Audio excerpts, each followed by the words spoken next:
36 വർഷമായിടാ മനസ്സിലായ ഞാൻ പോലീസില്. ഇതിനിടയിൽ പുറത്ത് അറിയുന്നതും അറിയാത്തതുമായ പല ചെറ്റത്തരങ്ങളും ഞാൻ ചെയ്തിട്ടുണ്ട്. പക്ഷെ അതിനൊന്നും എനിക്ക് ഒരു റിഗ്രറ്റും ഇല്ലടാ. 2 ദിവസം കഴിഞ്ഞ് ഞാൻ ഡിപ്പാർട്ട്മെന്റിൽ നിന്ന് റിട്ടയറായി DYSP മെഡലും വാങ്ങി ഇറങ്ങുമ്പോ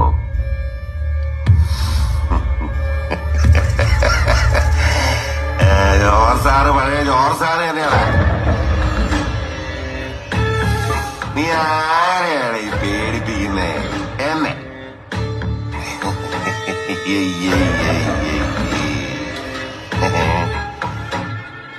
നിന്നെ കാണാൻ ജോർ സാർ ഇവിടെ വന്നിട്ടുണ്ട്. നിന്റെ മുമ്പില് ജോർ സാർ ഇങ്ങനെ നിക്കുന്നുണ്ടേലേ നീ ജോർ